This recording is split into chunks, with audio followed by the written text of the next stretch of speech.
Tereng, good morning. Ready for day 3.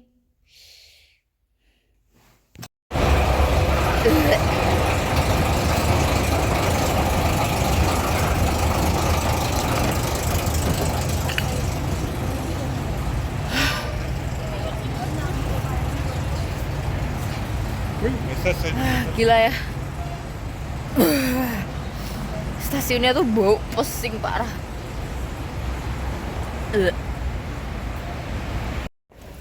Hai, aku sudah kembali ke sentrumnya. Sentrum apa bukan ya? Pokoknya inilah di sekitaran ini. Jadi sebenarnya aku kan udah booking tiket buat ke museum. Nah, bookingnya tuh buat jam 10.30. Tapi aku tadi pagi capek banget, terus aku jadinya kan kayak bermalas-malasan dulu gitu kan, terus akhirnya telat. Terus tadi juga salah ngambil metro, jadi bukannya ke arah museumnya, malah ke arah the opposite direction gitu. Terus habis itu stasiunnya bau banget, bau pusing parah. Aku mau nangis, pusing bau. Stasiunnya bau banget. Aku udah mau muntah, moodnya udah jelek banget. Kemarin pagi tuh moodnya bagus, hari ini moodnya jelek parah.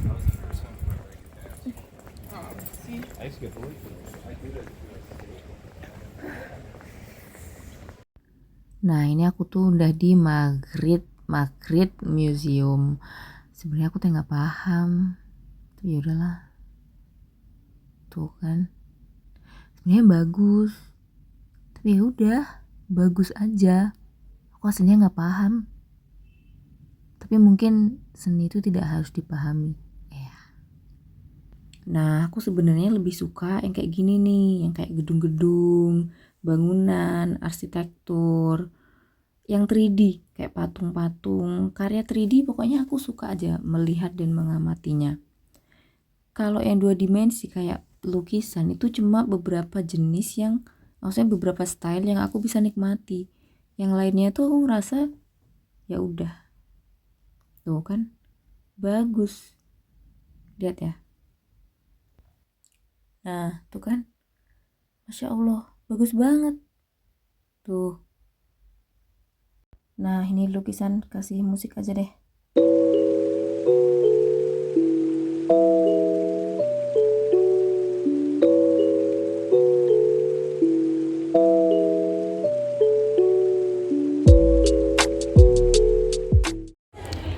Tara, aku pilih makan mie lagi.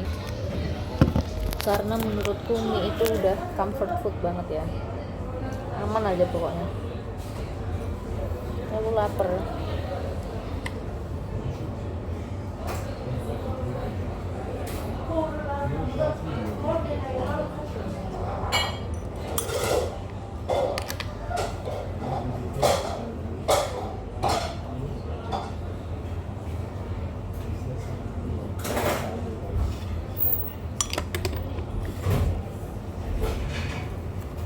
Yeay.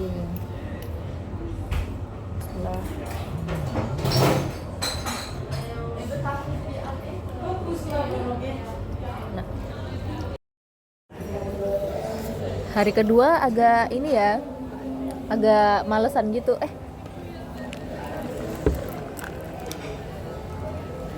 Enak.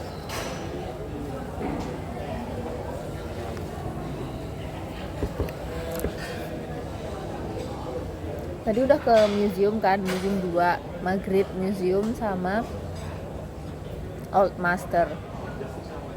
Terus dua-duanya tentang painting gitu.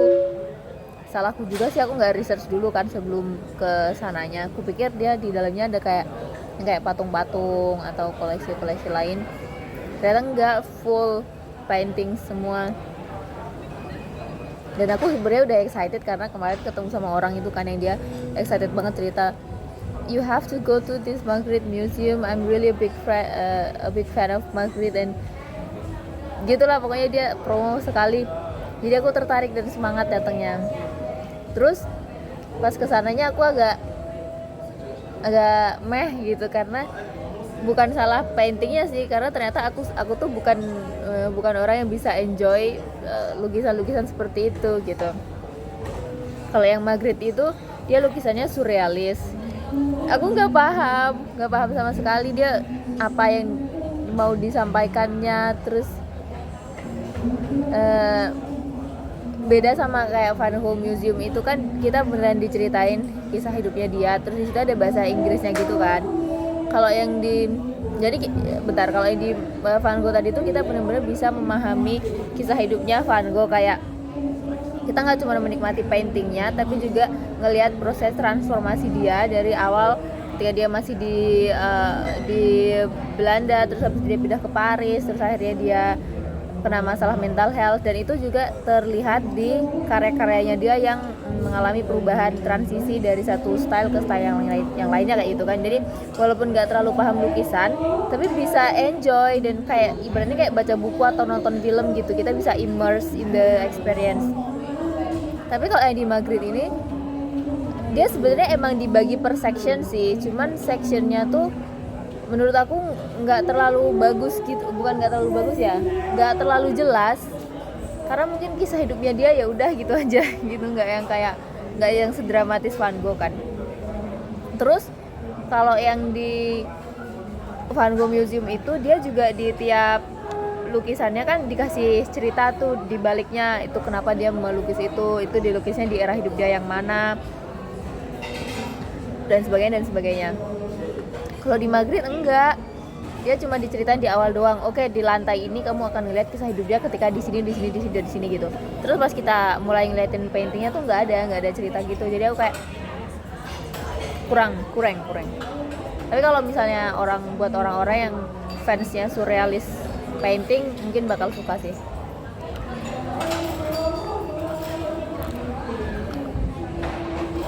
Terus yang satunya lagi di museum yang Old Master itu banyak paintersnya. Aku juga nggak inget lukisannya, temanya kayak The Fallen Angel, The Rebellious Angel, terus tentang revolusi Prancis, terus apa yang terjadi di Belgia saat itu, ceritanya Belgia lepas dari Belanda gimana, terus influence Paris di situ, dan sebagainya. Cuma juga nggak terlalu dikasih cerita juga, jadi aku nggak terlalu menarik, nggak terlalu tertarik. Terus ternyata di dalam itu aku lumayan lama juga, hampir 2 jam. Tapi ya udah gitu aja. Terus aku kesini kan, balik ke sentrum lagi. Terus aku makan mie tadi. Terus habis itu kemarin aku nemu kayak toko gitu, tapi dia tutup. Terus dia buka hari ini gitu kan, karena ada yang menarik di luarnya. Terus pas aku datengin hari ini ternyata nggak menarik banget. Yang menarik aku lihat kemarin itu harganya nyampe 35 euro, 58 euro. Mohon maaf, kita mah jadi nggak jadi deh beli. So aku keluar, aku kemana tadi ya? Terus aku beli bubble tea ini di toko Vietnam gitu. Terus dari tadi mereka kayak nyanyi. Aku nggak tahu nyanyi apa. Tapi lagunya kayak lagu Indonesia, cuman kayaknya beda deh.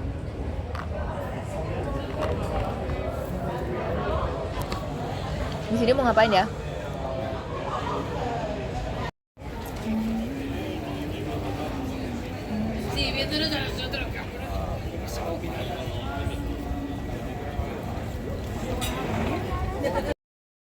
Oh, thank you.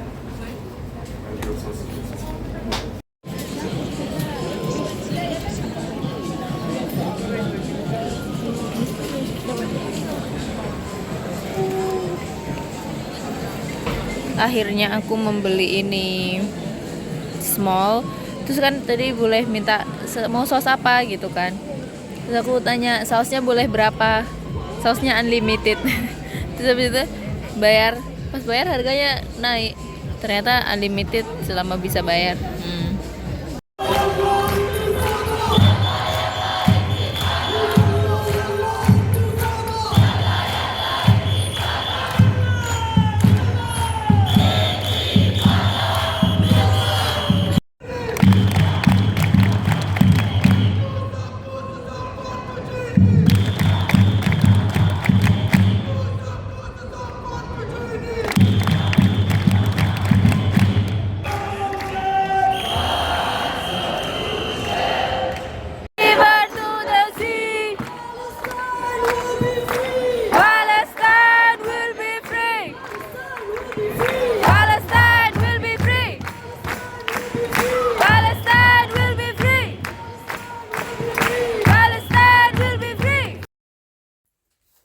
Hai, aku sudah sampai rumah. Tadi kan ikutan yang aksi Palestina itu sebentar ya.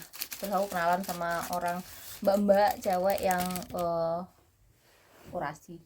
Orasi tapi bukan orasi, dia nggak ngomong sih, lebih kayak mandu suara aja. Mandu suara bukan juga, apa nyebutnya ya kalau kayak gitu. Aku kenalan sama dia namanya Nura. Kayak wah, kagum banget karena dia suaranya sepowerful itu gitu. Maksudnya dia nggak yang kayak teriak-teriak banget gitu, nggak kayak yang kayak ngerok gitu. Dia tuh suaranya dalam, raspy, dan powerful, moving to the heart. Oke, sekarang aku mau tadi aku kan karena nggak ngapa-ngapain ya, jadi nyari oleh-oleh gitu. Nggak tahu ini apakah sudah menjadi custom defaultnya teman-teman ya, teman-teman saya maksudnya, ketika balik dari jalan-jalan tuh biasanya pada ngasih postcard gitu. Jadi aku bingung mau ngasih apa, ya udah postcard aja juga gitu kan. Nah terus tapi postcardnya aku sesuaikan dengan orangnya masing-masing gitu ya. Pertama yang ini buat aku sendiri. Nggak tahu ini kan dia You Love Me, ini tuh salah satu line di dialognya di Friends. Aku nggak tahu, aku suka aja sama Friends, dan ini kan nggak tahu ya ini ada hubungannya sama Belgia atau enggak, kayaknya enggak deh. I don't think, kayaknya enggak, tapi nggak tahu kenapa dia ada di situ, cuman karena dia bagus kan, lucu kan ya. Dan si Phoebe ini salah satu karakter favorit aku juga di situ di Friends, jadi aku ambil itu buat aku sendiri. Nah yang ini buat teman-teman aku. Yang ini ini buat Kak Ilham. Kenapa? Karena kan ini lihat ya gambarnya nih. Oh ya, sebelumnya ini semuanya itu adalah Smurf. Temanya Smurf, cuman desainnya beda-beda gitu. Terus ntar aku sesuaikan sama orangnya masing-masing. Karena Smurf itu originated from Belgium gitu kan.